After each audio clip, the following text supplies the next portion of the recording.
Hello, beautiful girls. Good evening. Welcome to day two of three. How are you all doing? How's everyone doing? How was your night? How was your night? And how was your homework?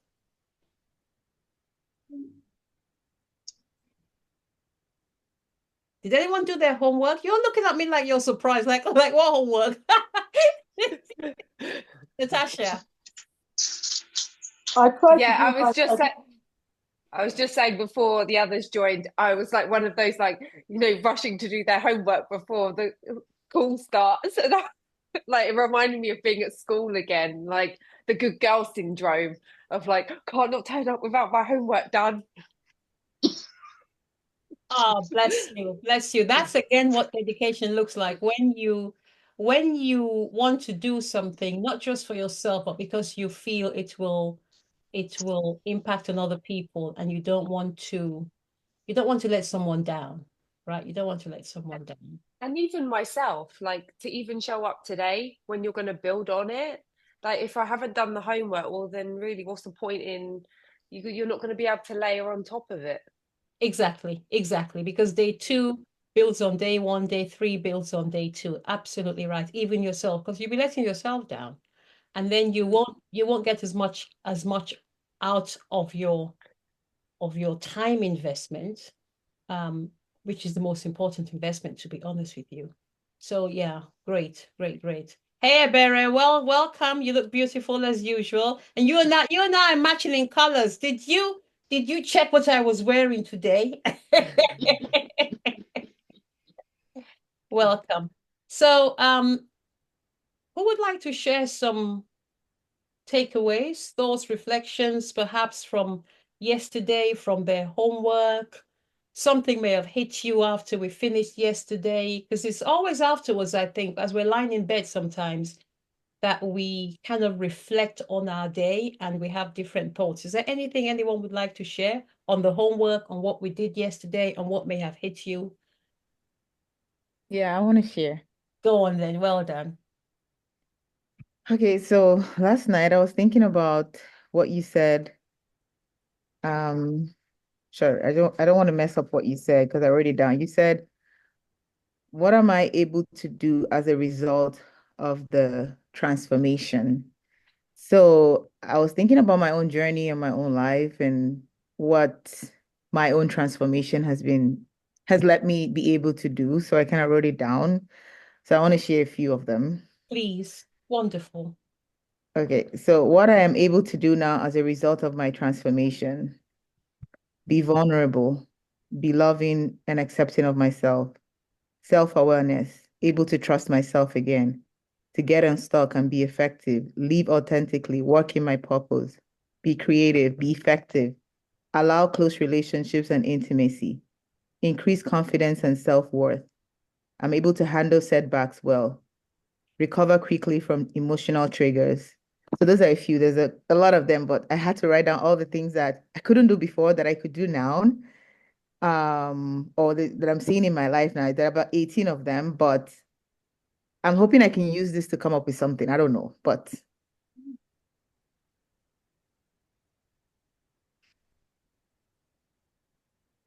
I couldn't clap for you any more than I'm doing right now. I am so impressed. I am so impressed that you engaged with it, Ebere. Honestly, I'm so this is what makes me happy. This is what makes my time commitment worthwhile. Honestly, mhm. this is it for me.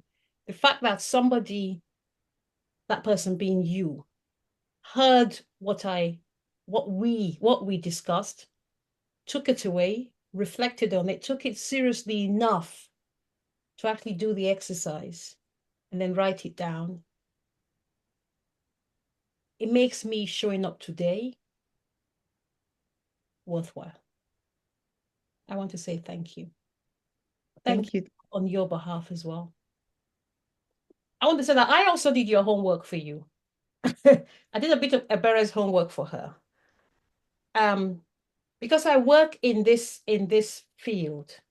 So I know a lot of people who do something similar to you. So I kind of just went on people's Facebook pages and Instagram pages late, very late at night. Now just kind of just going through. This is what I'm saying about research. And this is what I pulled out for you. Some of it ties in with what you said. It's interesting because I'm probably going to touch on some things that you just said, but here's what I wrote down. Release what's holding you back. Build resilience. Break through from the past and play big in the world. Here's something else I wrote down.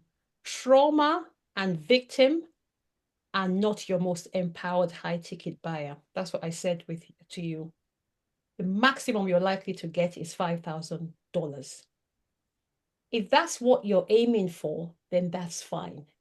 If you're aiming for more, then you want to get them to that point and keep them moving. Life Unleashed. Discover your talents and gifts. Dedicated to the identity of dedicate yourself to the identity of not being a victim. Overcome trauma and supercharge your life. I still don't like the fact that there's trauma in there, but I wrote it down.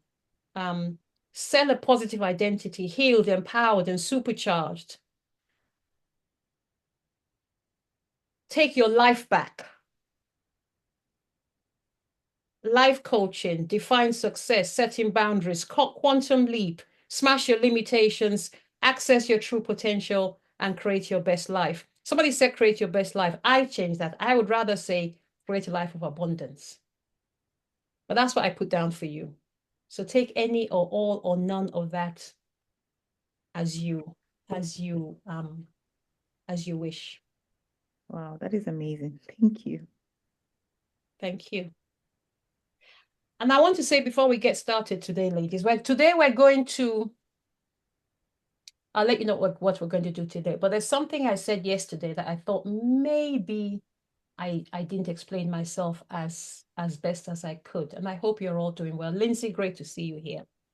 I keep talking about the maximum that people will pay depending on the language that we use. And I also talk about the kind of people that we attract. Now, I did that on the assumption that that's not who you want to attract and that you want to make real money from this. Not just make real money, but make deeper impact as well. That's an assumption I made, and I had no right to make that assumption. So if you're not looking to make deep impact and real money, please ignore all that nonsense I said yesterday. It wasn't you I was speaking to. I was speaking to myself.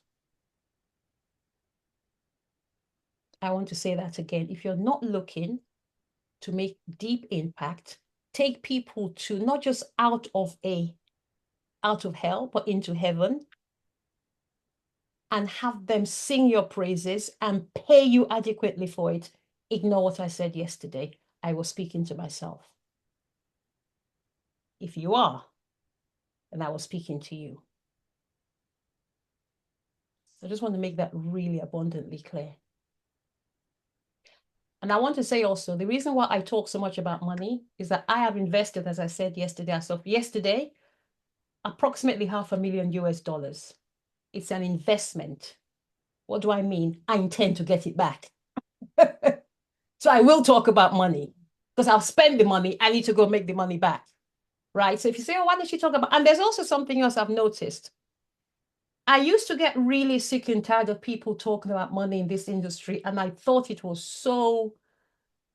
greedy. I thought it was vain. I thought it was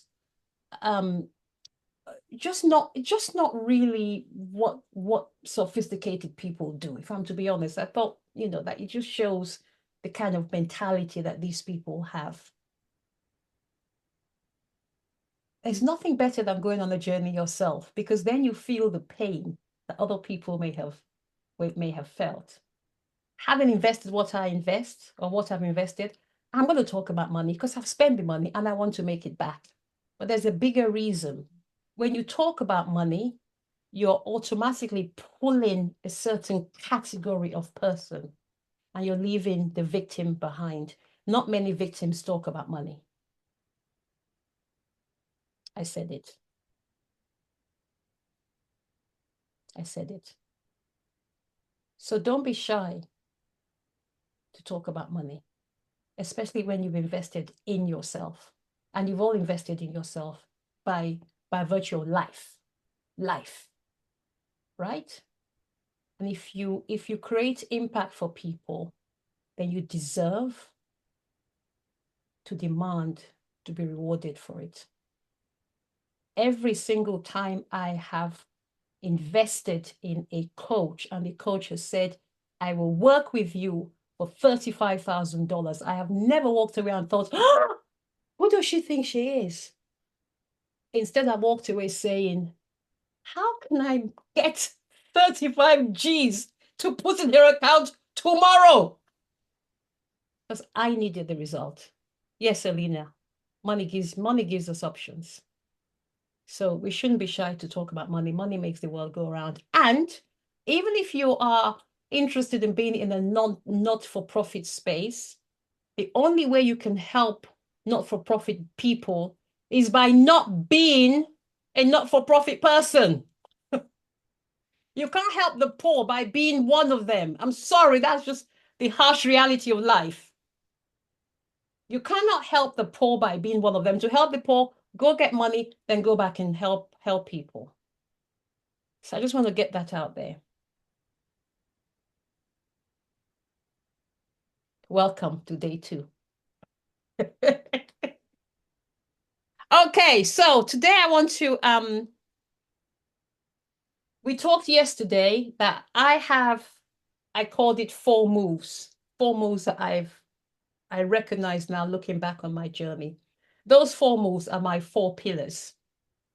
I'm going to work up by the end of tomorrow. I will share with you how you can get your pillars. You don't have to have 4. I have 4. I'm going to recommend you have no more than 6. What's a pillar? Imagine if you're coming to my house and you haven't got GPS and you're wherever you are and you say, how do I get to your house? And I say, you go to the end of the road, you see a McDonald's, you take a left.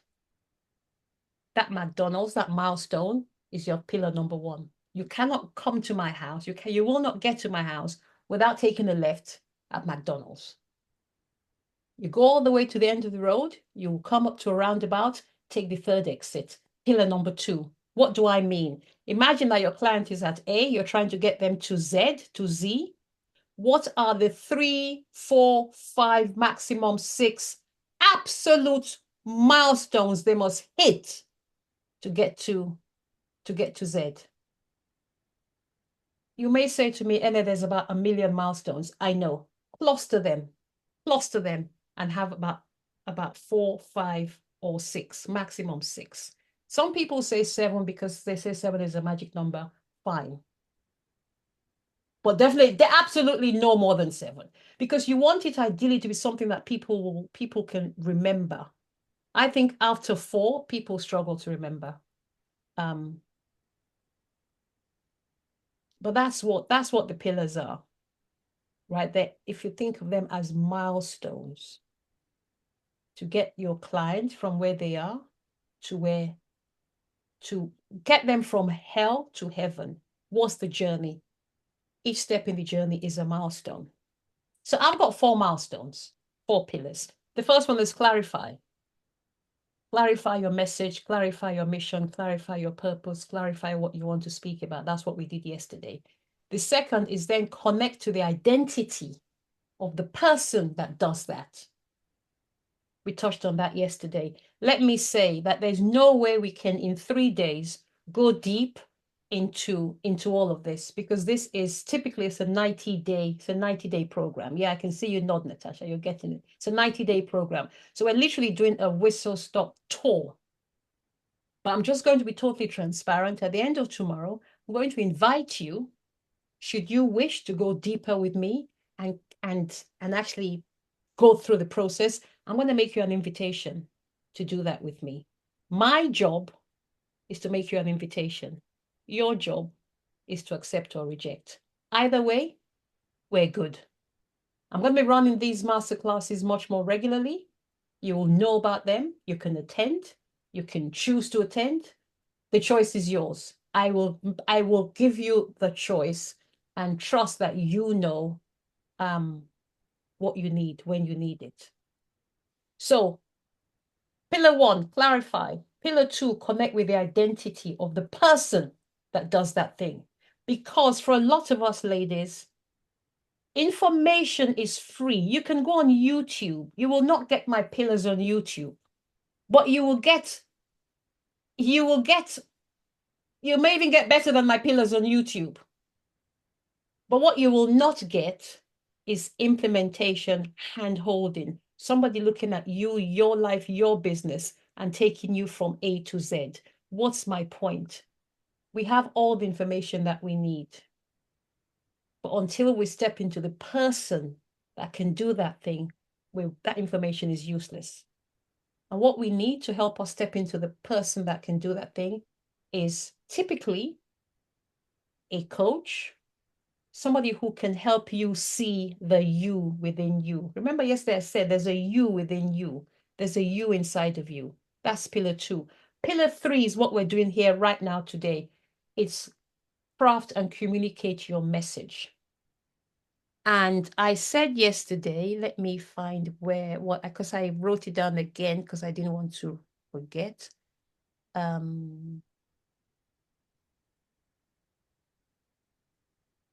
I can't find it, but it was something along the lines of your story. Your story is your front door. Your message is what gets you paid. We're going to land the ship tomorrow in how you can get paid. Who'd like to get paid?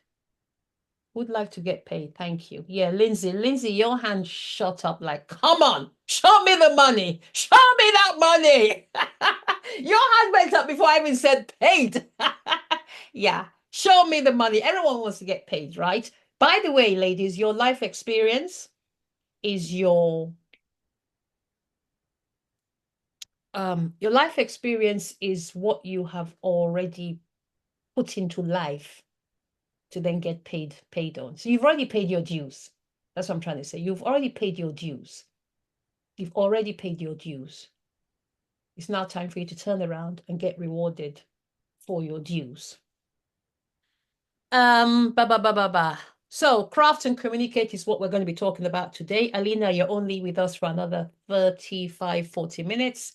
We will get as much done as we can, but we have another hour after you. We are appreciative of you joining us for an hour in effectively what's your break time. Then tomorrow we're going to craft and talk about how to craft and communicate your offer, whatever that offer is.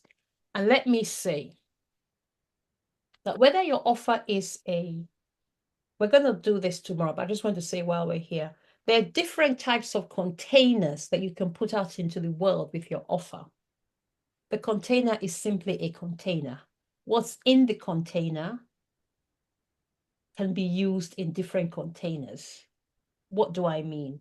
Whether you do a mastermind, whether you do a workshop, whether you do a VIP day, whether you do a 6-month coaching program, whatever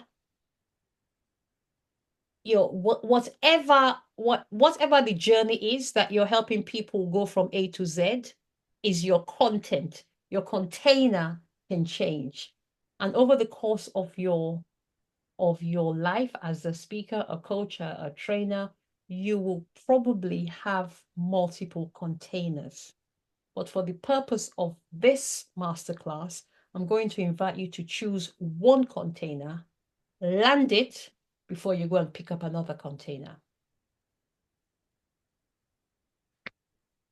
Nice segue for me to stop and give you a chance to speak. Ebere. Yeah, sorry, I missed the container and conversation. Can you repeat that? Absolutely. Thank So you. you're welcome. A container is simply a format. So can you actually, this is a good way for me to stop to let you speak. Who can think of different formats, I call them containers, different modalities of training and coaching? Can you just popcorn different modalities? I am working on masterclass, and I have my first course that starts on the 6th of November. Perfect. Thank you.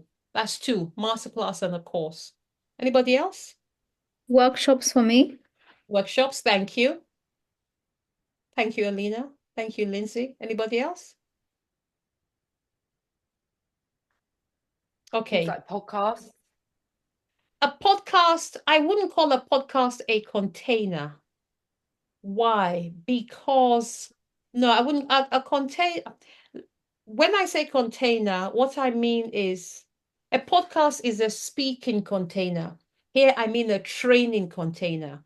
So container, you get it, Natasha. So Lindsay, the content in your course, is it similar to your masterclass? Yes, I hope so. That's it. Right answer. Right answer.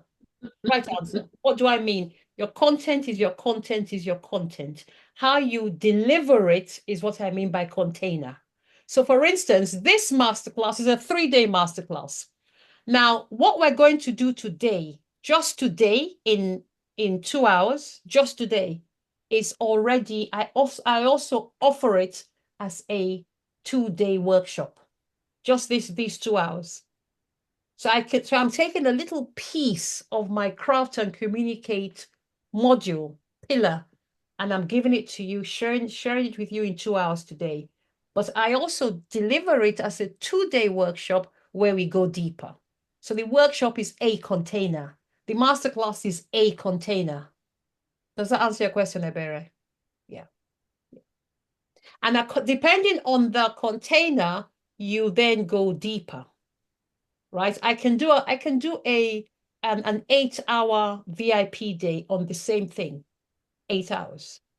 And we're doing the same thing. We're just going deeper. Where at the end of the VIP day, my client will actually walk away with her talk written out, her keynote written out, her signature story written out. What I'm going to share with you today is the framework. I'm not going to do it with you. Why? Because two things. We haven't got 8 hours. Two, the investment for a 1-day VIP day with me is I can't even do the maths compared to the investment for today, right? So your container will determine the price, the time, the depth, and the level of implementation. Masterminds, I'll come to you, Natasha. Thank you. Masterminds are one of the most expensive containers. I think I use the word container. It's not an industry standard word. The most common word you'll hear is modality. Modality, format is the same thing. Natasha. Just one thing on the container. Does it have to be your container? Because like there's quite a lot now in that everyone is creating their own containers. What about actually like leveraging off containers that already exist? I'm just, this is more just a... Yeah, it's a beautiful question. Thank you. I'm going to answer that. I think is a great question. Thank you. Thank you, Natasha. Ebere said she uses delivery. Absolutely. Delivery is also good. So here, and I'm going to use what you just said. I'm going to use your comment, Ebere, delivery. I'm going to use your comment to answer Natasha's question. Can you use an existing container? And I'm going to make it relevant to you, Natasha, because I know that you are a Bob Proctor consultant. So can you can you, as a Bob Proctor consultant, can you use his content? That's what you've paid for. That's what you invested in. Me personally, I don't like that format, but that's me personally. Why? I like to create my own stuff. I want to have my own branding, my own words. So Ebere said just now, I like delivery. I say container. When you hear the word container anywhere else from today, you're going to think of me. Right? You're going to think of me. If you went to Ebere's masterclass and she kept using the word delivery, even if people are talking about delivery of a baby, you're going to think of Ebere. So I say, create your own. Why? It's part of your branding. And it becomes your own language. where only your people will know what it means. That lights me up personally more than using somebody else's.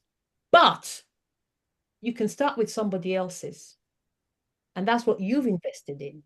So it makes sense for you to use theirs. But I like to create my own words, my own language, I want you to come in here and I want us to talk and no one else will understand what we're saying. That lights me up. But it's a personal thing.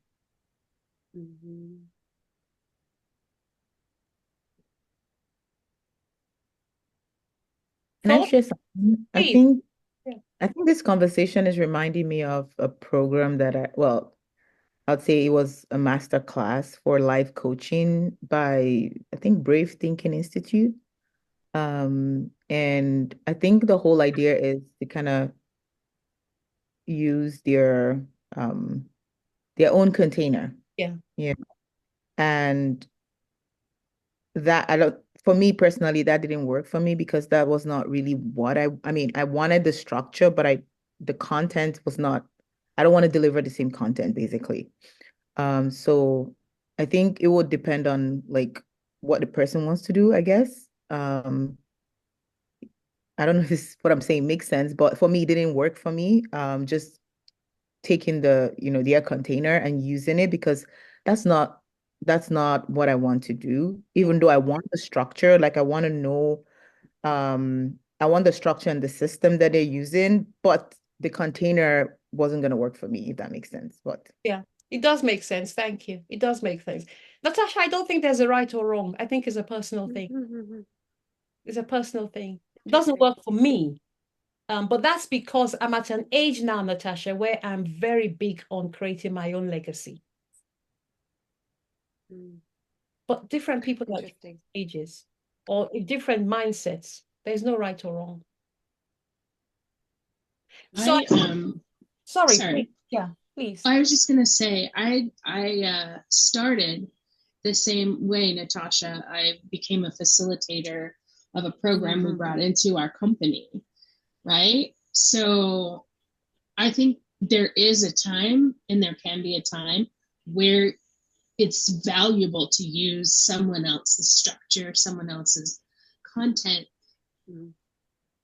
if for no other reason than template experience. That's what I found, and I loved what they did. But when I left the company, I had to pay for personal training. I'm like, thanks, I got all I needed from you. But I think that is a valuable question and something that has helped me, the opportunity to use someone else's structure to help create my own curriculum. Thank you for sharing. I guess I first got into it in 2017, so actually a while ago now, and you do evolve. Like I know that program like inside out just because I've used it in my life, but then since then I've also done loads of other learnings and trainings, and so I also see the world very differently. Like TIR is also very, say, masculine. I've been to the Himalayas and qualified Kundalini yoga in the feminine. So there is also so much blending you can do just from all the different, I guess, things that you've gone and studied since, because once you're a learner, you're a life learner as well. So I guess it's about, thank you so much for sharing, Lindsay. I guess it's a program has to get you started somewhere, because that has to be the trigger point, or some coach, and then it's about how long is that enough for you before you want to layer it with your own. Yeah, I agree. Thank you, Lindsay. Thank you. So I want to show you something, but before I do, I want to say, so I mentioned this book yesterday. My workbook. That is a compilation of not just not all, but most of the programs that I have been on, but also my journey. right? You can't get this to buy. Somebody was saying to me, how much do you sell this for? I don't sell it. I give it to my high level clients. It's my life's work in this business. It means so much to me because it's my life's work. It shows my journey, my pillars, all this stuff. But that's because I have been on the journey, Natasha. If I had started, if I only created it based on somebody else's work, it wouldn't feel like mine. But to Lindsay's point, it would give me a leg into the industry, into the business, right? And then I may then go off, as to your point, to then blend it with what I want to do. So the long and short is we all come from different directions, but I'd love to think that we arrive exactly where we're meant to be. And there's no right or wrong. There's no right or wrong. Thank you for that. Thank you. Thank you. Speaking of which, I want to share my screen now. This is probably the only time in the next few days I'll share my screen. And I want to share this because this is not my work. This is Myron Golden's work. Ade, this is the work of the gentleman who I shared with you yesterday. This is his work, but we're going to use it as the basis of our teaching. So this is what Myron says.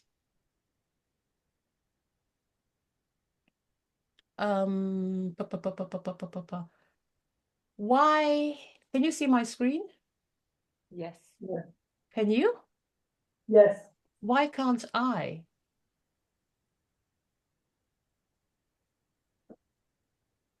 Okay, I can now. Thank you. So, 4 levels of value. I'm just going to show this to you, then I'm going to shut it down. I just want you to see it so you can visualize it.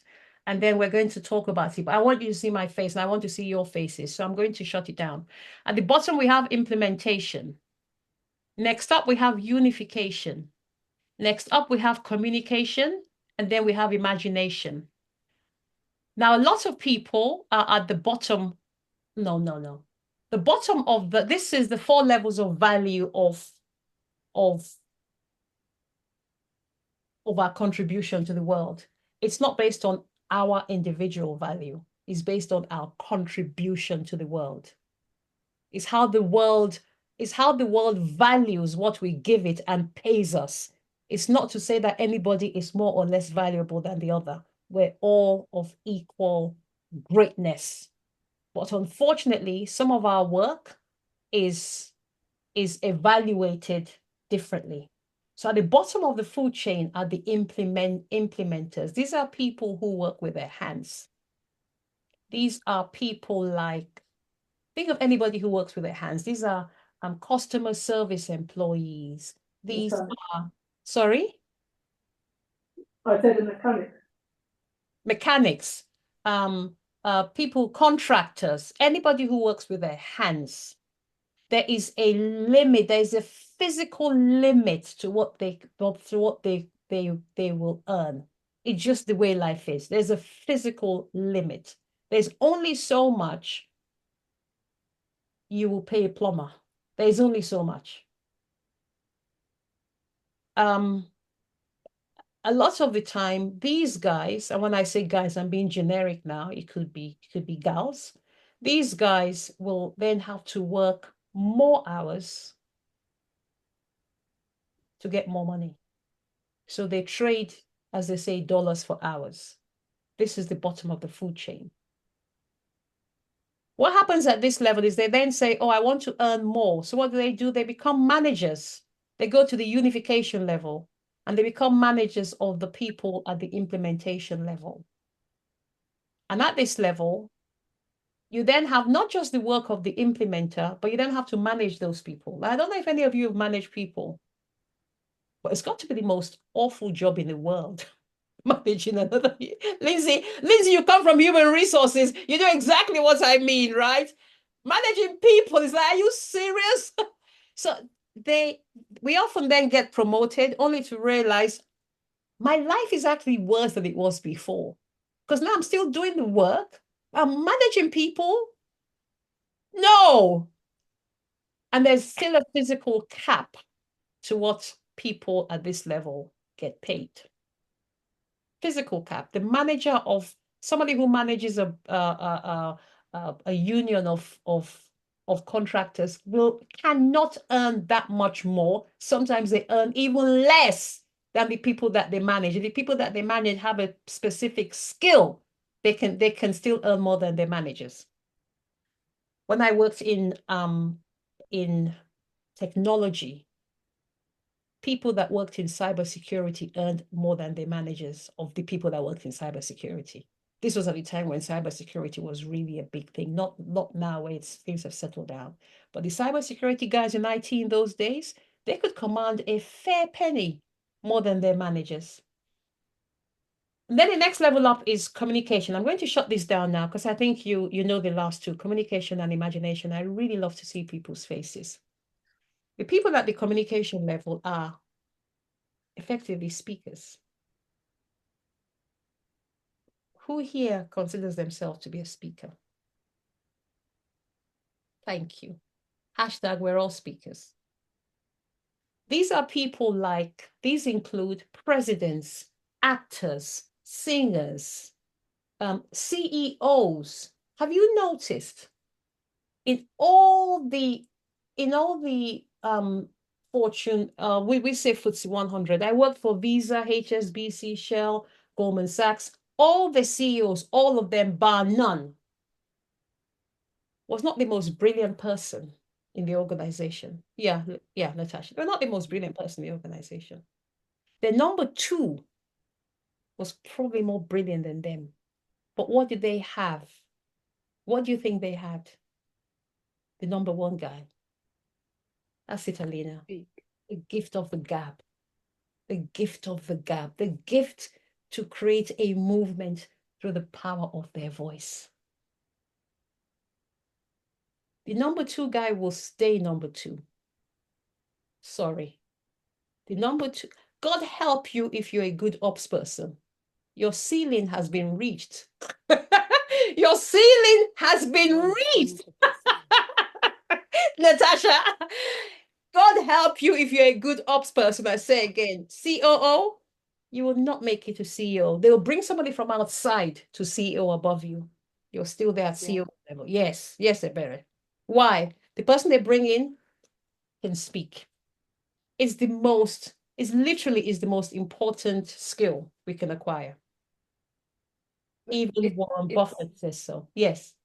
It's also to sell an idea. So it's having been a COO 3 times, and now a CEO, the difference is you understand money as well. I think that you're a lot more external than internal, and that you are going to have to stand up and not just rally inside where you are known and liked. It's having the ability to not know the people. So there's also I like to see that there's 2 levels of speaking that are also required. Absolutely. Absolutely. And it starts from school. It starts right from school. Both of my boys went to boarding school. Both of my boys played sports. Both of my boys were in the rugby team, the football team. Soccer for you, Lindsay. The captain was not necessarily the best player, but he was the player with the most leadership abilities. What did that mean? The person who could speak. Rally his team, to Natasha's point, speak to the manager, speak to the other team, make the other team feel that they were about to get thrashed just from the power of his voice. The captain of the team. He was not necessarily the best player. The ability to speak. And it's not until now I'm thinking, oh my God, even at 13, that guy was the best speaker on the pitch. Hence, he was the captain. You think, right? How did we miss this until now? I don't think we did. In those days, I used to call it leadership abilities, but now I recognize it's actually speaking. It was actually speaking. It's actually getting people wrapped around his finger, doing what he wanted them to do. Is speaking. The next level above that are the imagineers. These are. So when I said to you yesterday, things like, what do you want to be known for? How do you want to be remembered? I was sending you to your imagination. When we talk about vision boarding, that's all being in your imagination.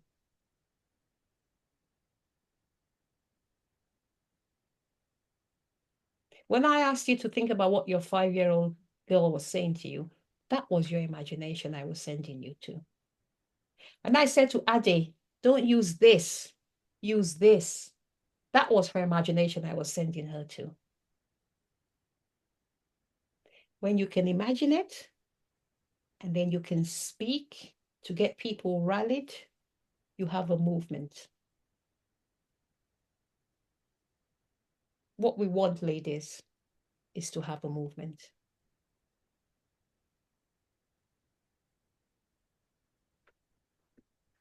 Thoughts, questions, shares, reflections? Whose toes have I just stepped on? Hopefully nobody. Talk to me. Natasha, yeah. Interestingly, I put, what do you want to be known for? Queen of leadership. So actually, like, made me laugh that we're just going into all this leadership thing. And when you go back to your 5-year-old self, you know, I still remember being 24 or 5 on the trading floor, and I read Sheryl Sandberg's Lean In, and I read about Tiara syndrome, and I was always like waiting. I always wanted to be the best, but I always needed that approval back. And it's called Tiara syndrome, where you put the crown on your own. And then I learned to put it on my own head that was enough. And then from that point, I remember I made a conscious decision to completely lean in to leading. I probably didn't understand lots of other things at the same time of what that really meant of leading. Like you were saying, when you get a promotion, no, you're now carrying a whole company. Yeah. And also it's not yours. I think that my biggest takeaway is it wasn't mine. So you can build it if you then have a different value set and where you want to take it. If there's one person above you, you normally, like, if you've got integrity, don't stay. And so mine was actually to put leadership. TIR is actually a program for leaders, and it's something I did then, but I do feel like now I have evolved so much since doing that, that's maybe why I feel like it's a little bit hazy for me on where I now sit with the product that I used to kind of sell. It's not that it's not valid, but maybe where I'm now at, I want to layer it differently. Yeah. Thank you. Thank you. So maybe it's time for you to go back to your imagination. So there's an exercise I usually ask people to do. Abere, I'd love to hear from you, Alina, before you step away in 10 minutes or whenever. I would love to hear what you're thinking. But let me just say, there's an exercise I often ask my clients to do. And I say, imagine that a year from now, exactly a year from now, so what's that, the 29th of October, 2025, we meet up, all of us are back here in this room, all of us, exactly a year from now. And you're all giving your updates on what's happened to you in the last year. And you're so excited because so much has happened to you. Some of your wildest dreams have come true. And you can't wait to share. It's like everyone is like, let me go, let me go, let me go. I want to go first. I want to go first. I want to go first. You want to share what has happened to you. You want to share how much you've grown. You want to share who you've impacted. You want to share how you've stepped well out of your comfort zone. You want to share how much you've learned. You want to share who you are now. And you want to take us all on the journey with you. There's nothing more powerful Let me say that differently. That is a powerful journey into imagination. It's a powerful journey into imagination because guess what?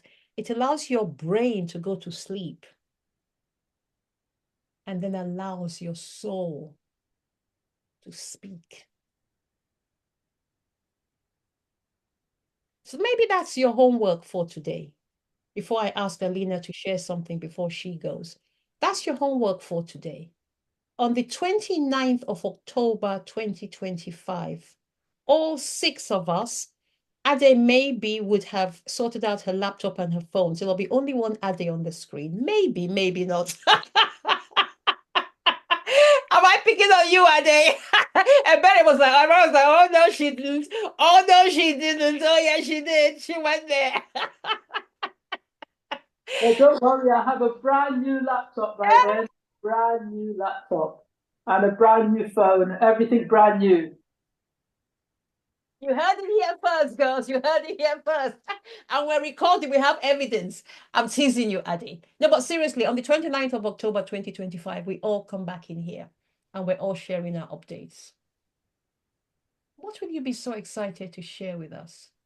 Because you know that this is not a space where we are saying, oh, who does she think she is? Oh, she's showing off. Oh. No, we want you to do well. We're pushing you to do well. We're excited for you because your win is our win. It's all our win. So what do you come back here a year from today excited to update us on? That's your homework for today. That's your homework for today. We are going to go into speaking proper in a minute, but can you now see why imagination and communication go together? We need to do both. We need to do both. Alina, would you like to share something before you leave us, my darling? Yes, it will be my pleasure. I just want to speak into what you've just shared with us, the 4, I don't want to call it pillar, but the implementation, unification, communication, and imagination, how important that is, because I am now somewhere having run my own business, our own family business for almost, well, I've been in it for almost 13 years. So I manage people. And you do learn how to speak and how to be a leader. However, once you realize, and being in your workshops and obviously in Marrakesh and knowing what's in that launch pad, in that book, knowing what's in that book, I want to learn how to speak now. Like, forget about everything that I know. Yes, I can recognize what I know, but now I want to learn how to speak. And that it's the recognition of how important is that for me. Probably was the biggest takeaway from Marrakesh retreat. Learn how to speak, communicate. This is why I said yesterday, I want to learn how to craft my message, how to communicate it clearly. And that will, I'm sure, and I'm confident that will give me clarity of mind as well as clarity of language in order to attract or to make an informed decision, like I said last night, on who I want to work with. So speaking for me, it's very important. And as a leader and as someone who managed people and being around the people who are implementing, because we do flooring in the other business, I now recognize that my next step is speaking. You've got to put yourself in a room where speaking is taught, because it's very important where you learn. So important where you learn and who you learn with. So you are definitely in the right class. So thank you. Thank you for listening. That was a powerful share. That was a powerful share. Thank you, Alina. So you may not realize this, but you've actually come a long way, Alina. I want to celebrate you, and I want to give you flowers, and I want to honor the work that you've done. There's something I say. I say, stay in the room. I say, stay in the room. Stay in the room. The room will rewire you. Your job is to stay in the room. Alina, you stay in the room. You stay in the room. Ladies, when we were in Marrakesh 2 weeks ago, I forget when we were in Marrakesh a couple of weeks ago, we had a day when we went to the Atlas Mountains. And we came back, we were tired. We'd been out all day visiting the Atlas Mountains. And we came back and we were having dinner at the hotel. And we started, I don't know how, but we started talking about storytelling and messaging. The next thing we knew, it was 11:30 p.m. The whole place had shut down. It was just us in the restaurant. So we did what any right-thinking business people would do. We picked ourselves up. We went to my room to carry on the lesson. And we stayed in there till 3:30 a.m. And Alina, correct me if I'm wrong, was that not, at least for me, it was the best night of the entire retreat? That was the best night. That was so powerful and so rich, and we all showed up in such a powerful way. And you guided us beautifully. I mean, storytelling, you know. You're the master. Honestly, I'm not just saying that. I really believe, even though you repeat, even if you said tell your story again, and I've heard it so many times, I'm like, okay, I want to know. So yeah, that was powerful. The whole retreat was powerful, but it was good. Yeah. It was great. You need to go. We're going to go deeper into into messaging now, but thank you so much, Alina. Enjoy class. See you tomorrow. Day 3 or 3 tomorrow. See you tomorrow. See you tomorrow. Take care. Good night. Would anyone else like to share before we move on? Thoughts, reflections, questions, takeaways?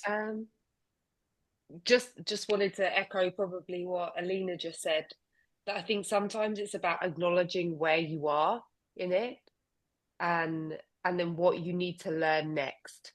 Like even what you were saying, NA, about, you know, you've had this coach for this, and then all of a sudden you're guided to that person for this. And I think it's actually really acknowledging and listening to yourself of like, what do I need next? You're not done. I think like when you first start off on the journey, you kind of meet that one person and you think, okay, I got it. No, you're not got it. And yeah, you're now stuck on this journey, and you don't. The thing is, also with imagination, you can't even think it. You can only even think really the next thing, because even when you get there, there's something else. I love that so much, Natasha. I love that so much, because I think it's like a ladder, right? And when you are on the first step of the ladder, you can only see up to maybe, I don't know, depending if, I don't know how tall you are, you can only see maybe up to like step 6 or 7. That's all you can see, and you're on step 1. It's not until you get up to step 2, you can then see a bit more and a bit more and a bit more. Does that make sense? You can only see what's in your purview based on where you are. The higher up you go, the more you can see. That's powerful. Sorry, and one other comment. What I really admire about you, NA, is that you also seek the best. Yeah. And I don't think that probably gets spoken into as much. That, you know, if you think how many coaches and things are out there, I think it's a reflection of you, and also what you want to bring. Thank you. I received that. Thank you. I received that. Thank you. Yeah, I received that. I have worked with the best, which is why I bring the best. Which is why it also gives you a certain amount of certainty, Natasha, because you're like, I know what I bring to the table. If it's up to you to decide if you want a seat at that table. But that's what I seek for everybody here. That's what I seek for everybody here, to recognize what you bring to the table, and to know that who doesn't want a seat at the table doesn't recognize the greatness at that table. Should we move on? I'd love everybody to share really briefly one thing that may be a challenge right now. You may not have any challenge, and if you don't, that's fine. That's not fine. If you don't, that's great.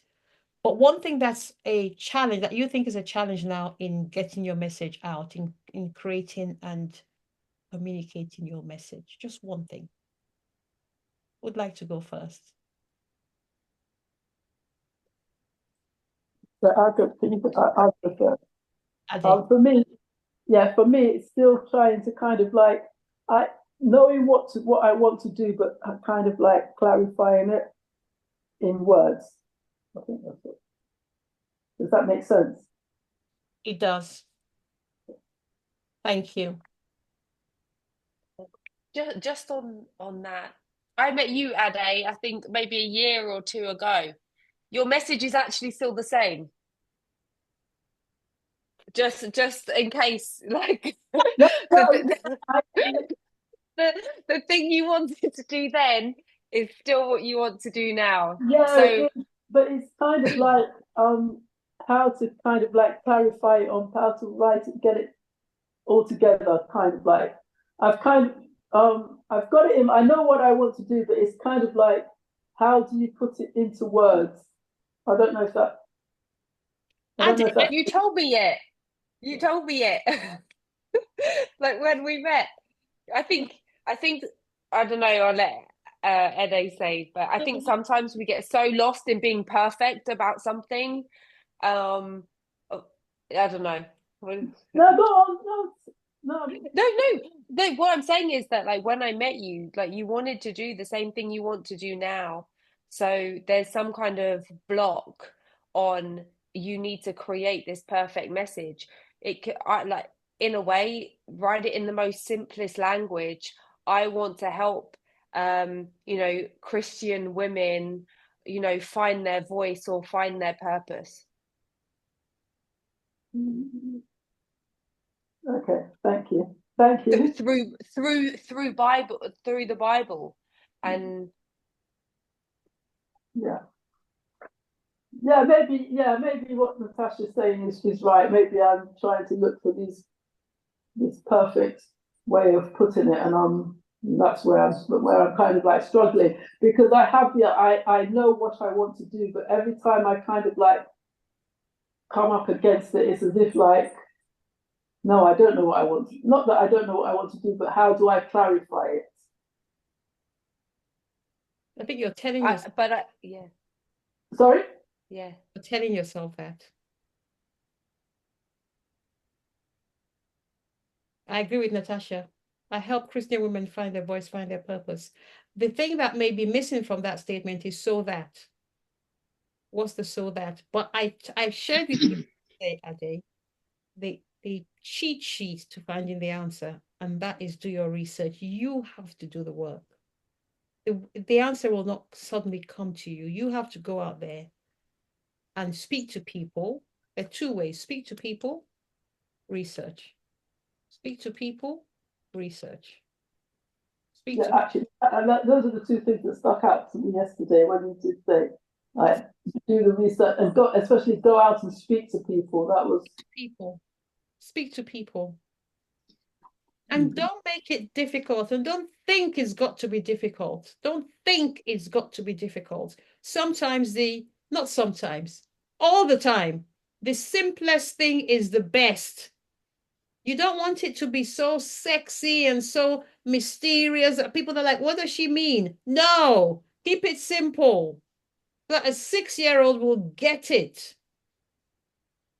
Keep it simple so that a 6-year-old can go to school and explain it to another 6-year-old. Mm. Keep it simple, Ade. Don't try to be clever, because then you confuse people. And even worse, you confuse yourself. With yourself. And I'm saying this from a place of complete non-judgment because I have been there. Yeah, I have been there. I don't need to say anything to me. I just And I'm going to invite you to not tell yourself that you don't know. Remember, I am figuring it out. I'm thinking about it. It out. And I'd rather you go out there and get it wrong than we meet a year from now and we're still here. Honestly, I'd rather you go out there and get it wrong, because you can't get it right until you get it wrong. You can't, yeah, I can see Ebere and Natasha nodding. You can't get it right until you get it wrong. So go out there and get it wrong. But just staying here waiting for the answer to come to you, my darling girl, a year from now, when we do that exercise, you're going to come back and tell us that you're still trying to figure it out. No. Go and mess up. And then come back and say, oops, I messed up. But then guess what? That's where the growth is. That's where the growth is. And that's where the fun is. And here's the thing. That's where your lessons will be learned. How you can then help other people. Because you'll be like, I've been there, I've done it. Next. Rather than sit and wait for the perfect solution. So I think you need to get this out of the way, Ade. Get this out of the way and let your soul speak. Well done, Ade. Don't overthink it. I can already see you overthinking it. Do not overthink it. Come back. Come back to imagination. Don't go to implementation. You see, you're thinking, you keep going to implementation. How? That's implementation. How? Working with your hands. Your soul doesn't ask how. Your soul just says, give me, give me, give me. So get how out of the picture and just dream. If you have, and I'm coming to you, Ebere and Lindsay. Lindsay, we haven't heard from you today. I'd love to hear from you. If I say to you that I can put you in front of a person whose life you will change, just as you are. But at the end of this call, in 50 minutes a day, you will be put in front of a person whose life you will change. What message would you want to share with her or him? And how do you want that message to change his or her life? I'll share my own story. No, it's not. I'm not asking you to give me an answer. I'm asking you to go and use your imagination. Because sharing your story is not the answer. Yeah, no, it is the answer. You will share your story, but so what? Why are you sharing your story? So what? What is the help you're giving to that person? Is what I'm getting at. First of all, who is the ideal person? If I say to you, you can choose anybody in this entire world, who is that person? And how will your message, your story, change their life? And the answer is not an answer. The answer I'm looking for is not an answer. It's you going into your imagination and writing it down.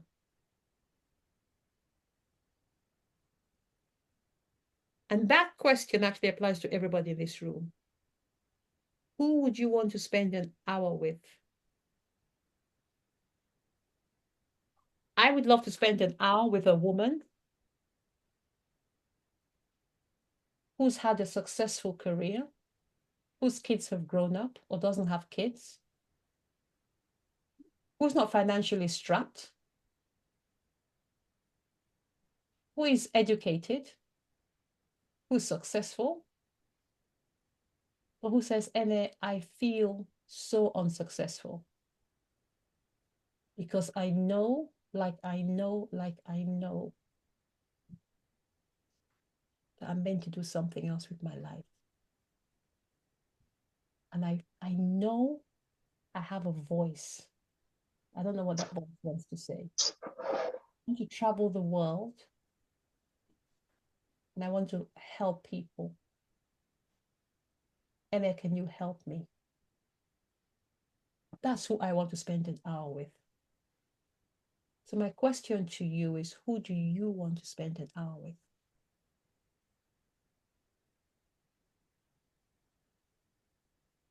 And what would you say to that person?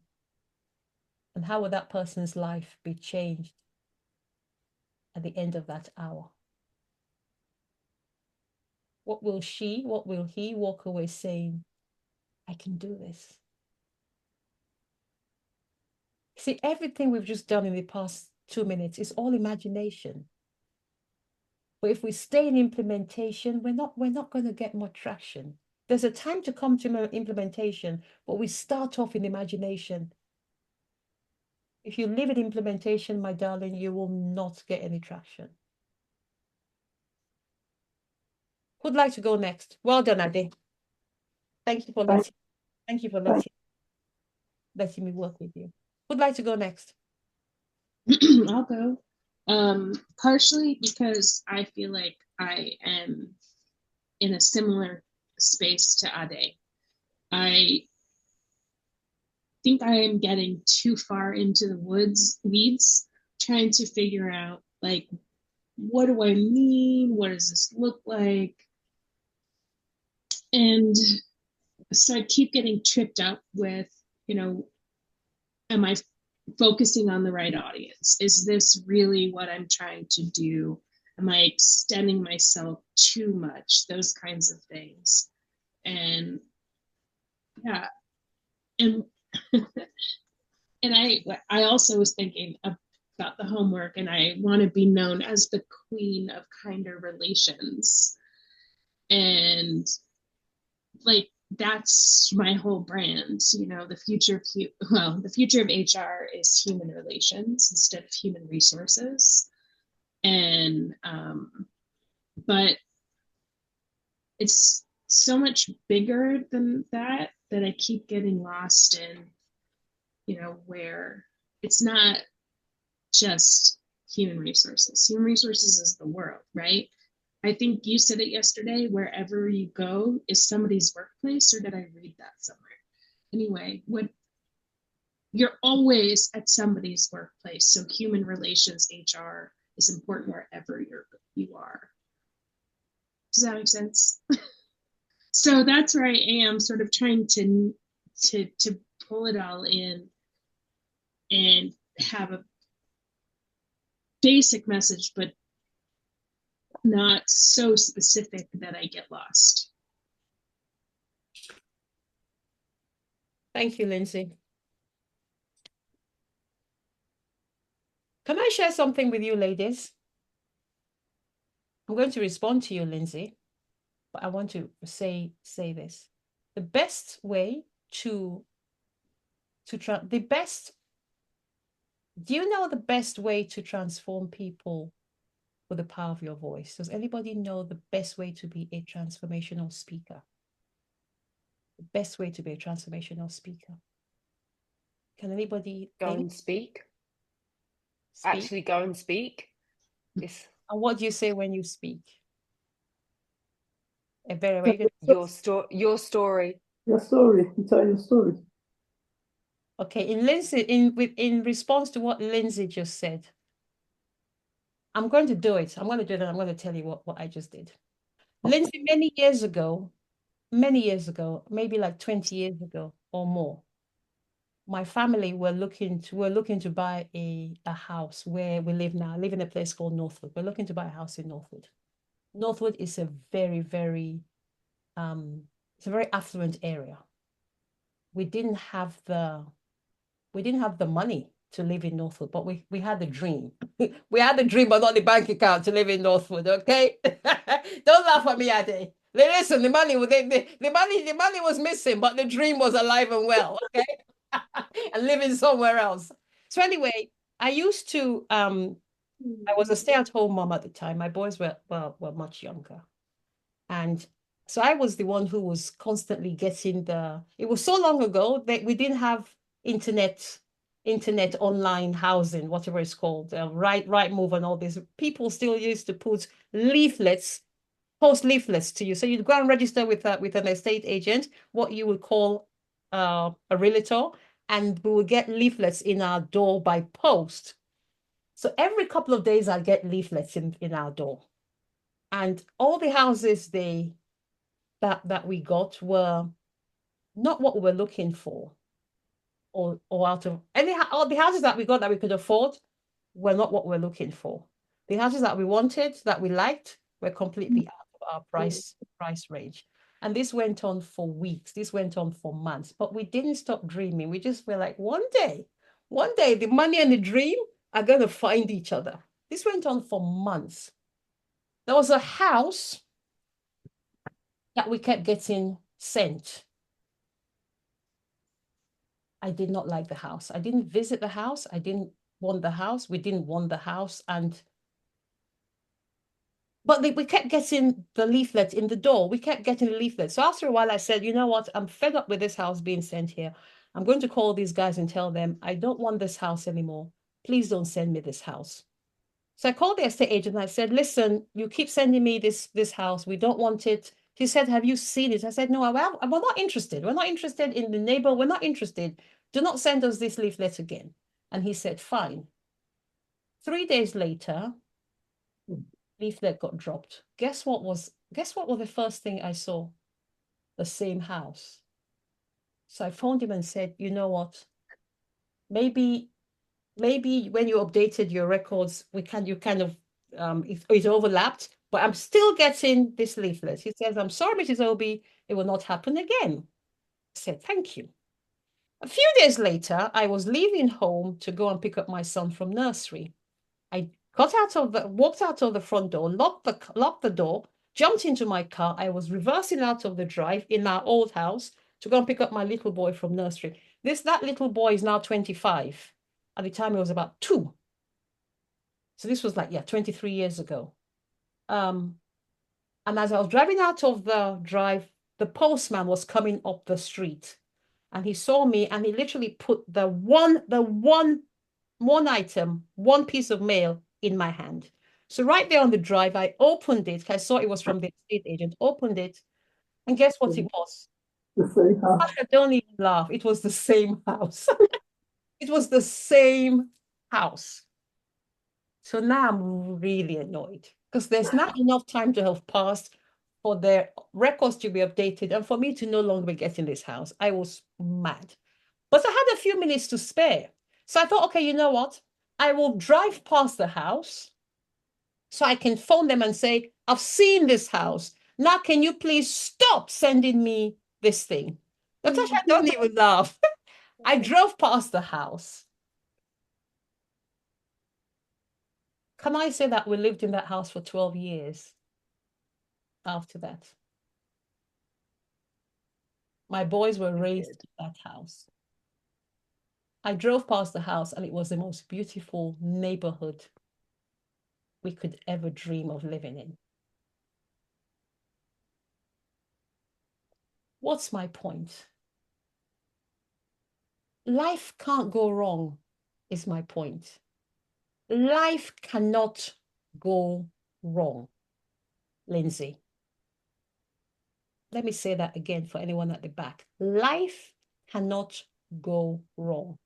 So when you say, do you have the right audience? I wrote this down. Is your dream bigger than that? Is human relations enough? I'm going to invite you, Lindsay, to just trust life.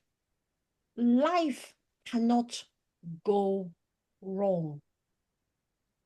If you are working with the wrong audience, I guarantee you, life will navigate you to the right audience. I guarantee you. I guarantee you.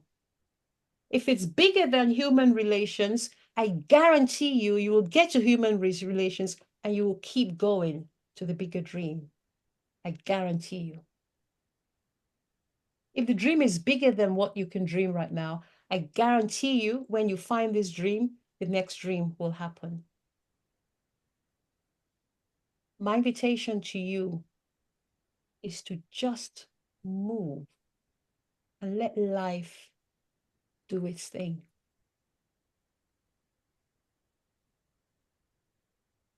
Just trust life. Now I'm going to come back to what I asked you, ladies. The best way to create transformation in people is tell a story. I told you that story to create transformation in the room. Story. It doesn't have to be my signature story of when I walked out of corporate. But it's a story. You find a story that suits the objection. Lindsay was stuck up in here. So I gave her a story of how life took its course when we were stuck in here. If you want to be a transformational speaker,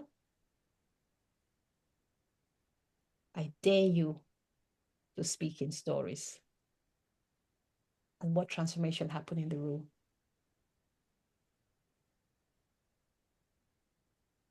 And in case you're wondering, yes, I am a certified transformational trainer. I'm not speaking just from what I think, but from what I know. Thank you, Ebere.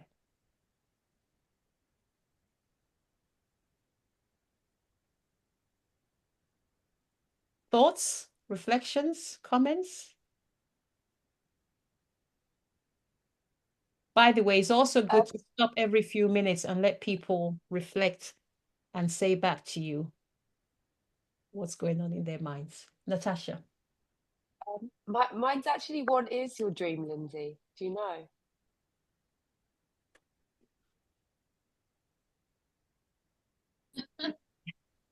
I want the world to be a better place.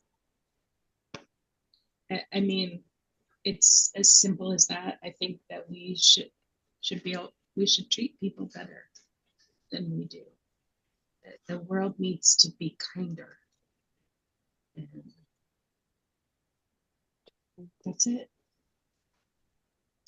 Can I ask a follow-up question? Thank you, Natasha. Can I ask a follow-up question to that? Why?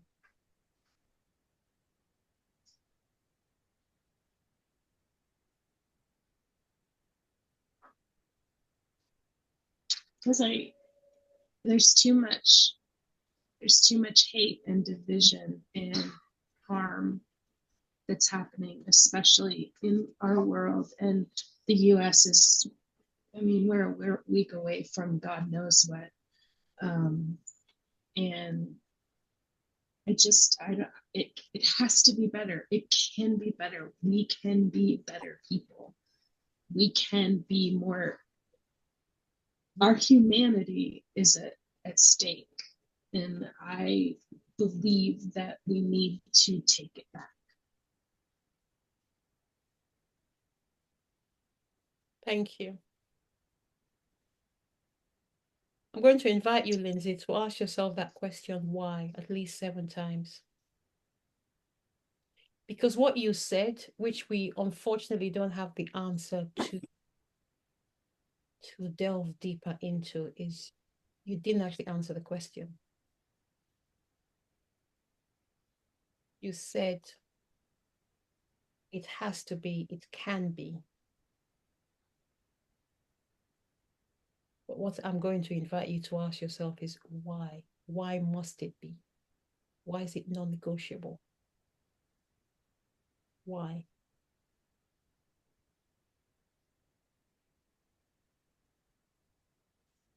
That's where I keep getting stuck, because in my mind the why is duh. Wait, not to make light, but I have to because it's getting too serious. But like the why, when I get to that place, the why is, well, oh my God, why not? And I know what you're saying, and I know that there is a deeper level to that. I just am struggling to get to that next level. You're not struggling, you're figuring it out. Natasha. Figuring it out. Is it what's I agree with everything that you say, Lindsay, and I think it comes also down to it. I hate to kind of take it there, but I'm going to. It's the suppression of the female voice as well, and so with saying I would like a kinder world, I would maybe just try and make it that a little bit smaller, because sometimes that's such a big thing. And then I take it back to like, well, how can I contribute to make it a better world? What can I do? How can I serve and live according to my values? Because when I think the same way as you, that recognize the other person as you, like duh, and basic humanity and what's at risk. And there's more war on the planet than there has ever been. And you think, how can that possibly be? But I think that we've all got to kind of take it back to what can we do to help serve and elevate others. And so like just more, I was never religious after my mum passed when I was young, and going into kind of doing Bob Proctor's work and then studying and doing all the philosophies and things like that, it is but the people haven't done the work. So if you haven't done the work, there's all this layering conditioning over them. So what can we do to remove some of that conditioning? Or if we can't change other people, all we can do is elevate ourselves and elevate others. I don't know if that helps at all. Actually, yes, thank you, because that sort of goes back to what I was saying before, which is that my focus is on the workplace, because that's where my experience lies. So that is where I can help. That's where my expertise comes in. And so I appreciate you saying that, because again, that pulls it back to, okay, Lindsay, you are overthinking this, right? You are on the right journey with the right group. But you don't have to help just within HR. You can be a speaker on like humanity, right, as a female like leader. Give yourself that permission. Like, but it's so, do you know what? And I just want to say this, including to Ade as well. It's so much easier when it's not you. So I'm looking at all of you like, come on, guys, you're so talented. You're like, I can see. The thing is, being coaches and things like that, you already have accepted what they want, and you can see it for them. So I'm like, I can see it, like, and so I just think maybe because of the HR thing, don't just confine yourself maybe to HR. Like, do you still want to carry that story into the future story? And and just remember, we can all choose whatever we want. So anyway, I don't know if that helps. Can I say something? Please. Thank you. So just from everything Lindsay has said, I don't know, I think maybe your clients are corporate clients and not individuals. I'm just saying, maybe. So yes, that is honestly where the money is, which is what my coach Denise Nicholson keeps telling me. I am struggling because I left corporate on purpose. I didn't know how much more I could take of banging my head against the wall of stupid white men who don't want to listen. And who don't listen to you and then repeat your idea like it's theirs. And so that, I think, is one of the biggest struggles that I'm having. That is where the money is. I know that is where the money is. I am terrified to go back to that place, because by the end it was so bad. Like, I nearly fucking lost my mind, excuse my French. So yes, I think, honestly, I appreciate you saying that again, because I think that's one of the struggles that I'm having, because the real money is absolutely there in corporate. Thank you, Abera. Thank you, Natasha. I think that was the first time you smiled in 2 days, Lindsay. So here's what I want to say. You're not going back to corporate. You're not going back. You are going back as a consultant. You're not going back as an employee. You're going back as a consultant. You're going back to help. You're going back to shape. You're going back as a culture shaper. You're not going back as an employee. And the attitude has got to be, I'm coming here to help you. Saying that, you need to know what you're helping them do. So while you may think, duh, you certainly need to explain what duh means. Because you can't assume everybody knows, and you can't assume everybody gets it. So your job will be to unpack, break down what exactly is the result you help them with, but most importantly, why should they listen? Why should they care? And I'm sorry, Lindsay, I'm going to say this. It can't be based on emotion. It's got to be based on hard facts and figures.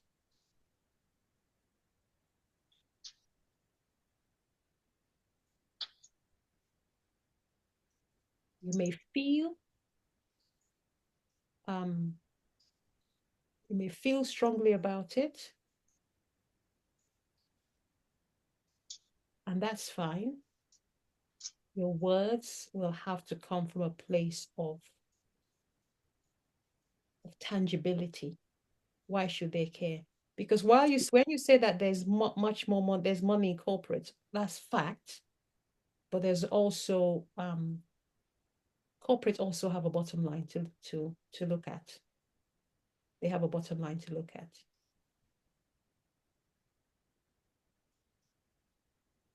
So that will be my invitation to you. Yeah, thank you. Thank you all, actually, so much. I appreciate the talking that through with me and your suggestions and your feedback. It means a lot. I love it. Thank you. Ebere, did you want to share something before we move on? I want to share a framework with you before we close out for today. Would you like to share your?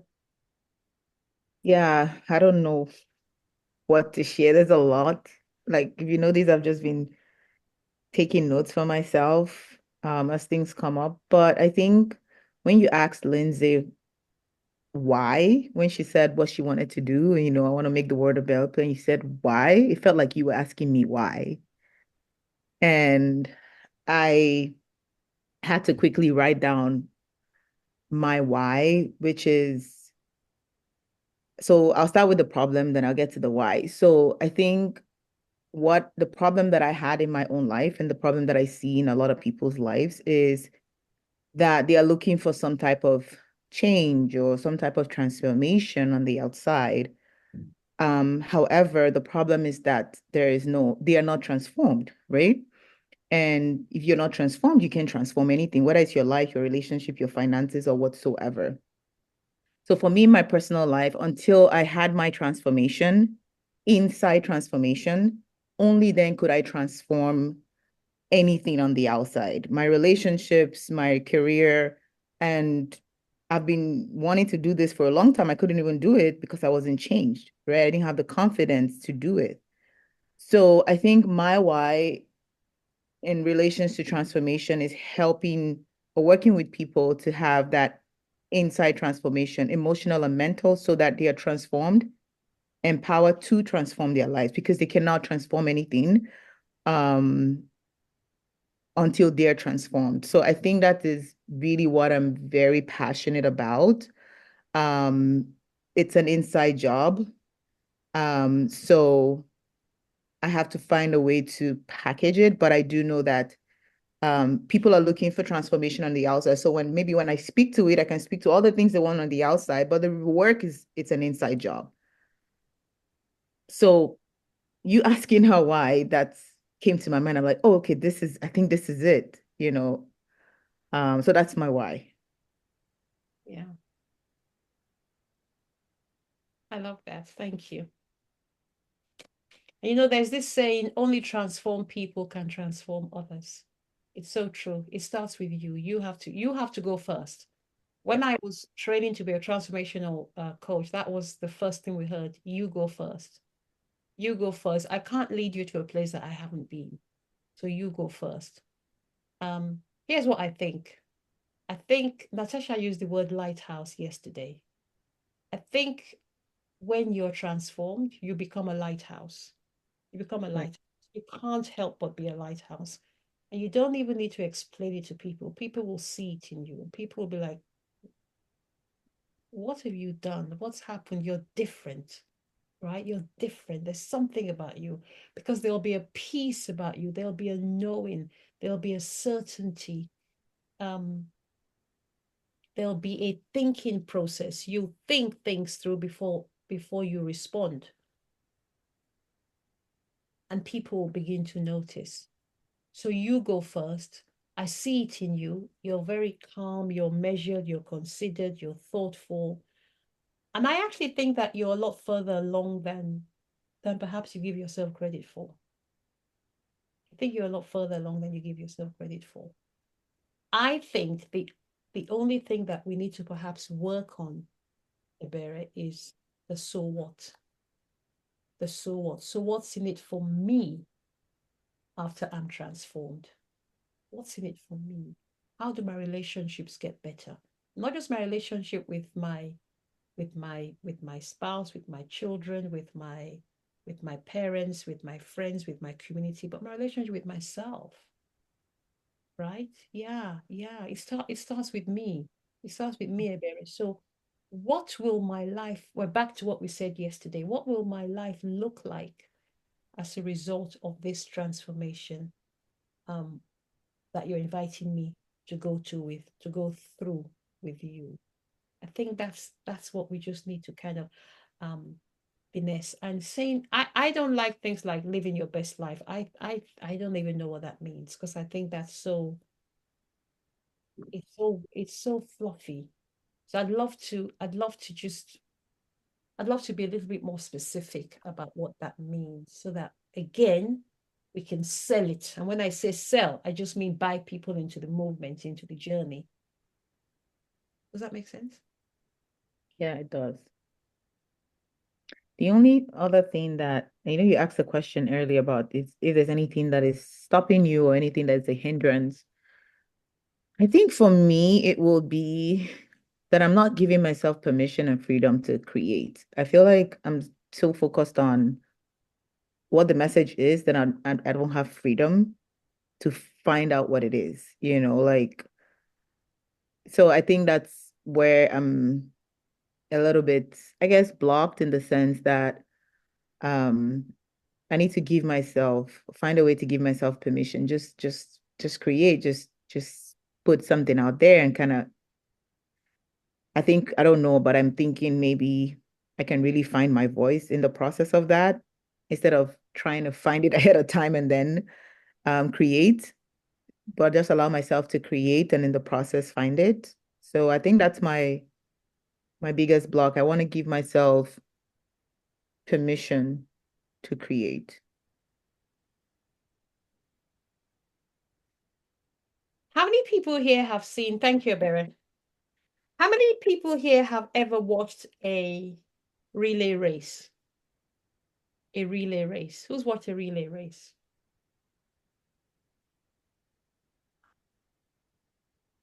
I'm going to stand, so obviously you'll be seeing my waist, but just pretend you can see my Lindsay, don't laugh at me. So here goes. I'm doing a relay race, right?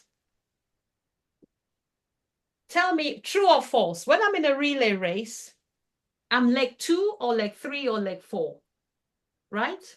What happens as I'm leg 2? What happens when leg 1 starts? I'm leg 2. What happens when leg 1, when the race kicks off and leg 1 is doing his or her thing? What do you think I'm doing? I'm doing this. And I'm saying, give it to me. Give it to me. I'm getting ready. The guy he's just started. He's not anywhere near me, but I'm already doing this. I look back just to make sure my hands are in right place. I look forward. I'm looking forward. I'm looking straight ahead with my hands straight back. give it to me, put it in my hand. The minute it goes in my hand, I grip it and I leg it. What's my point? Nothing good comes from a standstill position.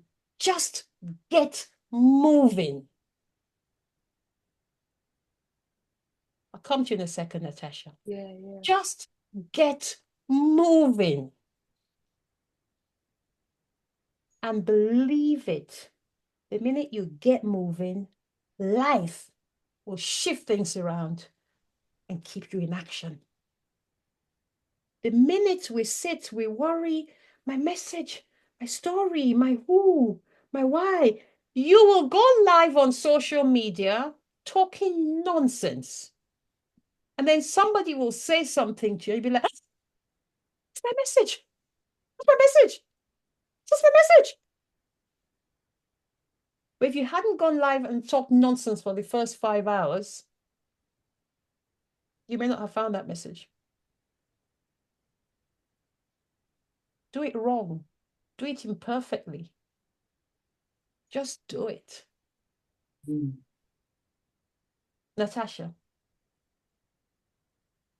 I was actually thinking about you, Ade, in that when you did your TEDx, like you have come along so much from then, and it made me think that maybe this will help you, Mary, that your story was enough.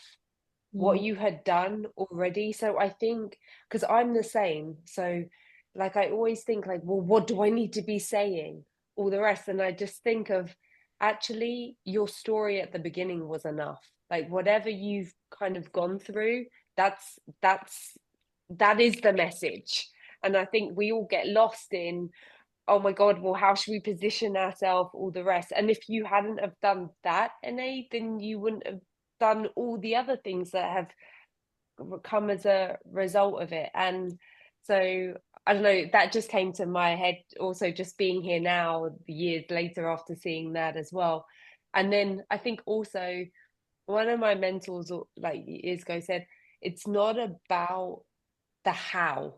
Like we're always looking for how should we do it, and it's actually what and who can we leverage off.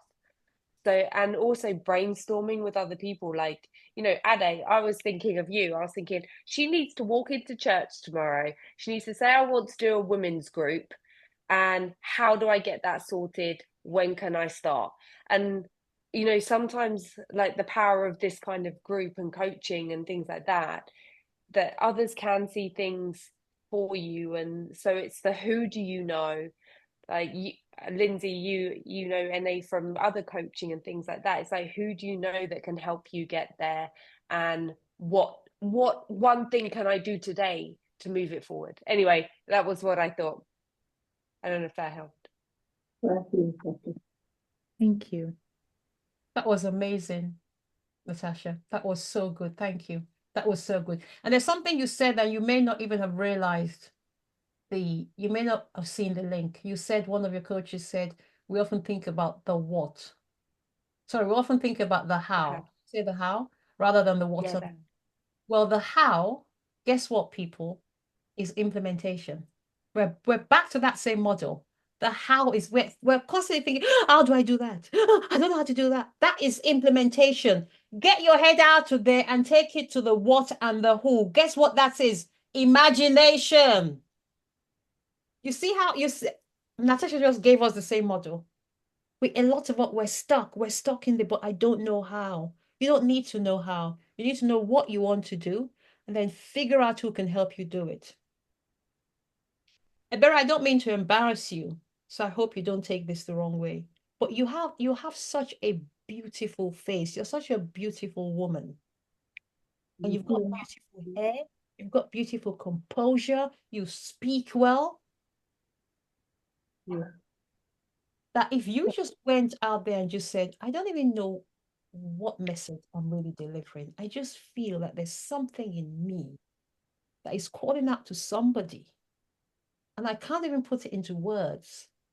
But I've been on a journey now where I know that transformation starts from inside, not from outside. But for so many people, we look for external validation and we think that's transformation. And we look for, cars and money and houses and clothes and shopping and what have you. I don't know. I don't know whatever language you use.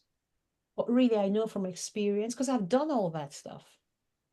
I know from experience that really transformation is about who we are inside, being the best version of ourselves. So I don't know if this means anything to you, but if it does, I'll be back here tomorrow at the same time. I'd love for you to join me again and let's carry on this journey. Somebody will drop a comment, somebody will say something, and you'll be like, bam, that's my message. I promise you.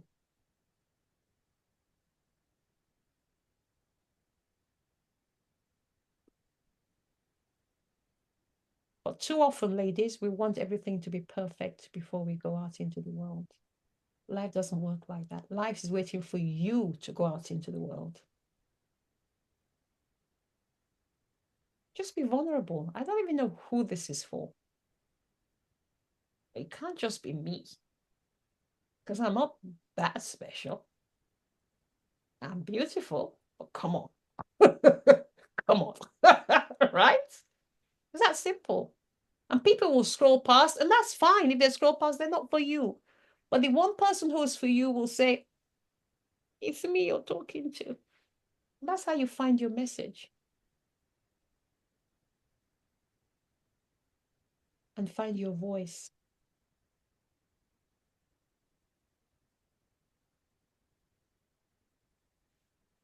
Can I give you a framework before I let you go? Yes, please. Please. Thank you. Decide on the message. I think we're kind of beating this one to death. I'm not even going to go there anymore. I'm scared. I'm scared of where this will take us further into. No, seriously, think about who you would ideally want to speak to. If you had 1 hour to speak to anybody in the entire world, anybody, who would that person be? What would you say to that person? Here's something else. What would that person say to you at the end of the hour? What would that, maybe this is even the most important thing. What would that person say to you at the end of the hour?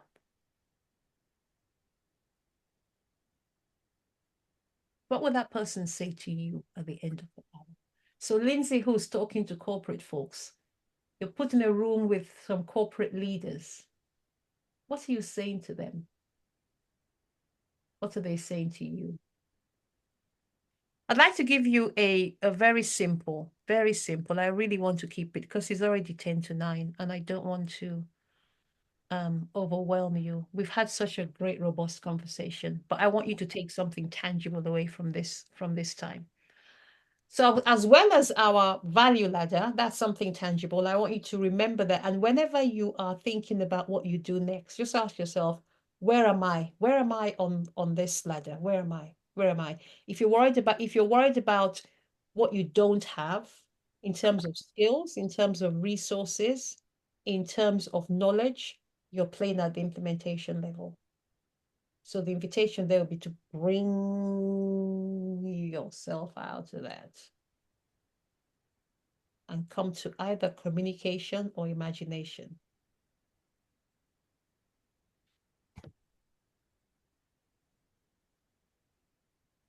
I want to give you a framework about how to begin to craft your message.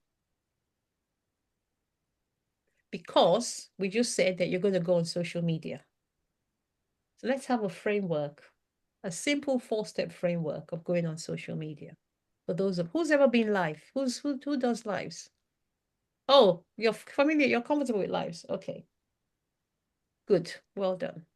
For those of us who do not do lives regularly, I'm going to invite you to start.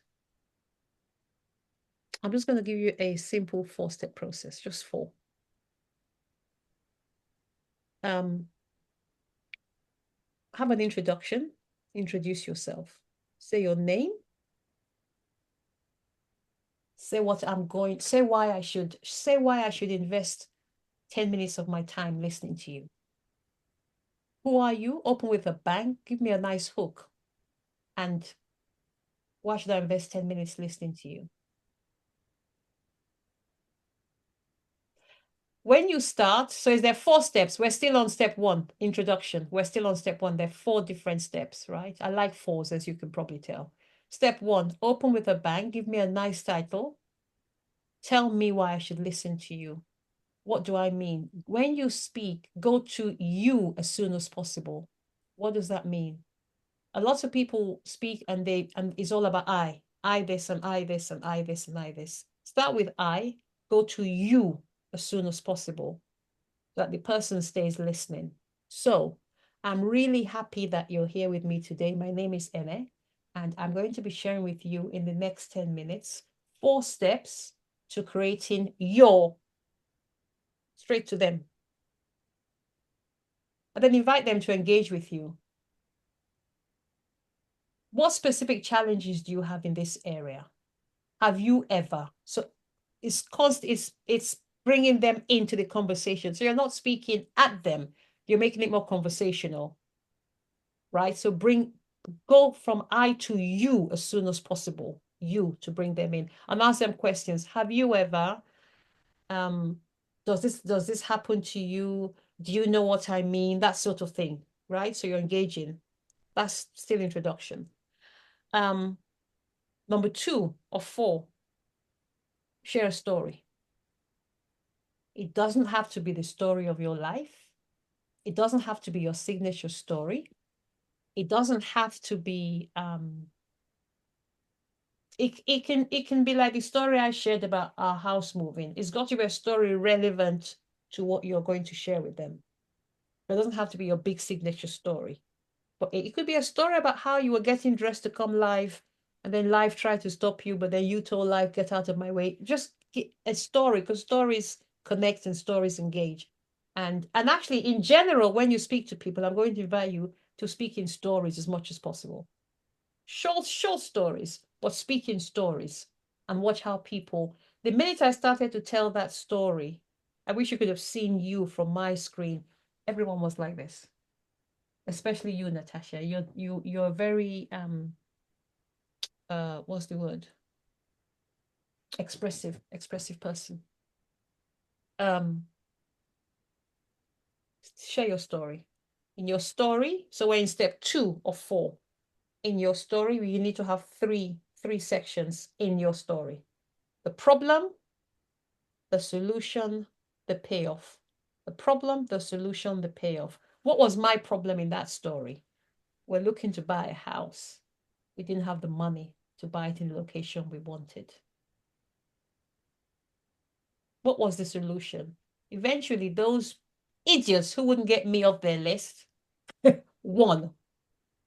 Lindsay, what was the payoff? My boys grew up in that house and they had a very happy childhood in a house that I didn't want. Or so I thought. Right? Problem, solution, payoff. That's still step 2. Step 3 is the strategy. What was the strategy? What did I say to Lindsay when I shared that story at the end? I said, let life run its course, or something, words to that effect. I can't remember the exact words I used, but basically trust life.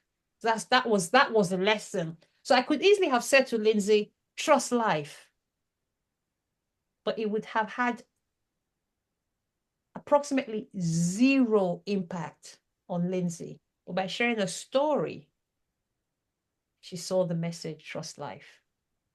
Am I making sense? Am I making sense at all? Yeah? Mm-hmm. Yeah. So you can easily just say, you know what, Lindsay, trust life and move on. But she'll be like, well, I don't know. And then she'll go back to implementation. I don't know how to trust life. But I told her a story of how I was forced to trust life. So that's number 2 of 4. I'm lying, number 3. Number 2 was story. We said problem, solution, payoff. Number 3 is strategy. Strategy simply means so what? So what? What was the lesson? What was the lesson in the story? In this case, it was trust life. Allow life to take its course. Trust life. That's 3 or 4. Finally, call to action. Call to action. Join me tomorrow. Let me know how I can help you more. Let me know if there are any topics. Always have a call to action. Tell me what to do next. Don't, Lindsay, I'm going to pick on you, and I'm not picking on you, but what you said was so powerful. I'm going to use it. Duh. Don't say duh. Don't think duh. Tell them. It may be obvious to you. It probably isn't obvious to them.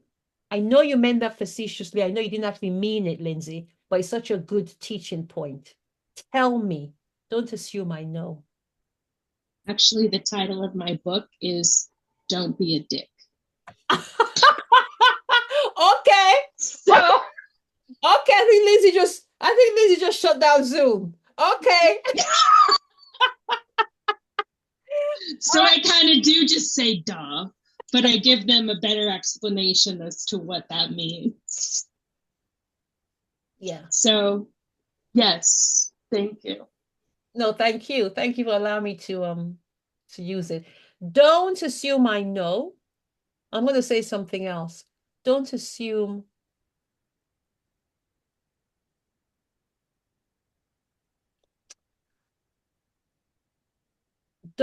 I understand without you having to unpack it. And that doesn't make me stupid. It just means I'm on my own journey and you're on yours, and that's fine. But help me understand by talking to me, not like I'm an idiot, but like somebody who's a novice in this area. Don't speak down at me. Don't use big words to me. Be respectful.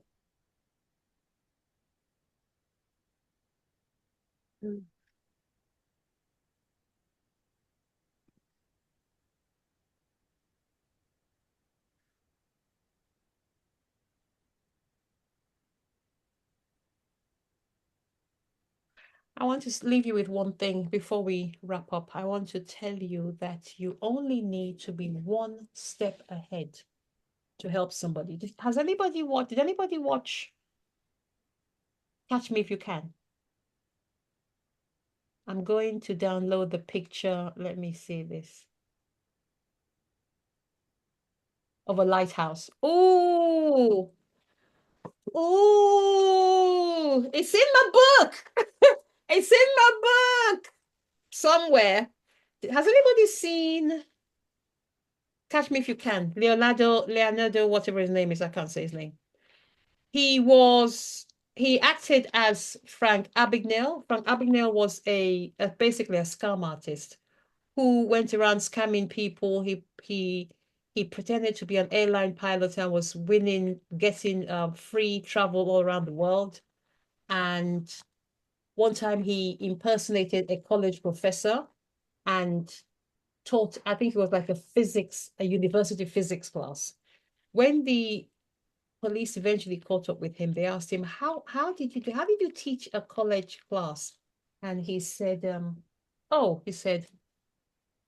was easy. I only had to be one step ahead. He only had to read the book. No, I lie. I had to be one chapter ahead. I had to be one chapter ahead. So my invitation to you is that even though you may think you're figuring it out, even though you may think you haven't got message clarity, even though you may think you're stuck, you're one chapter ahead than somebody else.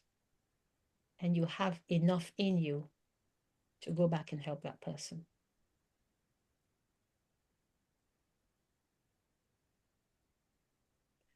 Thoughts, comments, reflections as we close out, girls.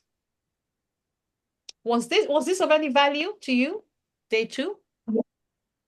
Yes, thank you for the framework. Thank you for this framework. This is really useful. You're very welcome. Anybody else? Thoughts, reflections? I'm looking for the picture for you because it's exactly something I teach on, the lighthouse principle. And it's funny because I'm a Christian, so it so aligns with the word that I received from the Lord that I am the light of the world. In Matthew 5, Mm-hmm. 14, I believe. So it's like the light of the world. That's what a lighthouse does. It gives light. So I think that's why it deeply resonates with me. The okay, hold on. Hold on.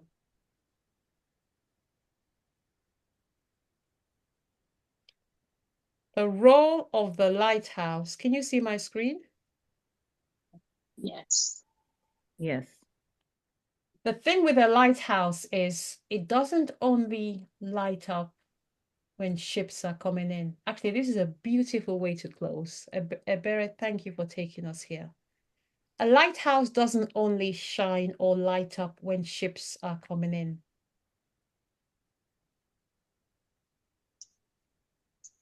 A lighthouse lights up all the time. Why? Because it is in fact a lighthouse. So you are a lighthouse. You don't only light up when people are listening. You don't only light up when your message is clear. You don't only light up when you have your ideal clients in front of you. You light up because you are in fact a lighthouse. Up until a day, I think, before this masterclass, there was only one person who had signed up. Up until one day before. And that's you, Ade. Up until one day before. I'm going to be totally vulnerable because that's the best way I can share my experience. I thought to myself, do I refund her money and say, I'm not going to do it because it's just you? Then I thought to myself, how dare you? How dare you dismiss her, discount her, because only one person turns up? If one person, if one ship can be saved by your light, how dare you need more than one ship? I don't mean to be harsh, but I'm going to say the same to you. How dare you? If you ever think of giving up because you think no one's listening to you, how dare you? You're a lighthouse. Your job is to light up.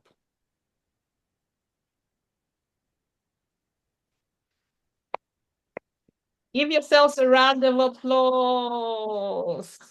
Thoughts, comments, reflections before we go. 1 minute, 1 minute, 1 minute before I say goodbye.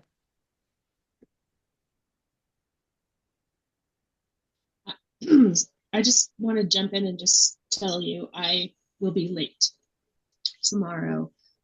I actually am giving a speech at 1, so I'll be in for the last hour, but I'm going to miss the first hour of tomorrow, and I'm really disappointed actually because so much I've gained so much in the last 2 days from you and from this group that I can't wait for tomorrow. And I'm sorry I'm going to miss a little bit of it. We'll miss you. Thank you for giving us advance warning. We'll miss you. And we know that you'll be in the right place at the right time. But thank you so much. This is a special group. I have to be honest, Lindsay, and say I am really, really blessed with the women that I attract. I honestly just feel so blessed. Thank you. Anyone else? Can I just say something? When Vera was talking about clarifying what she wanted to do, it actually gave me some clarification as well. Oh, because I was listening, and I think, when she was saying, I was saying, yes, actually, she's actually talking. She's talking my talk, and so thank you, Vera. Thank you, because that is it's actually helped me.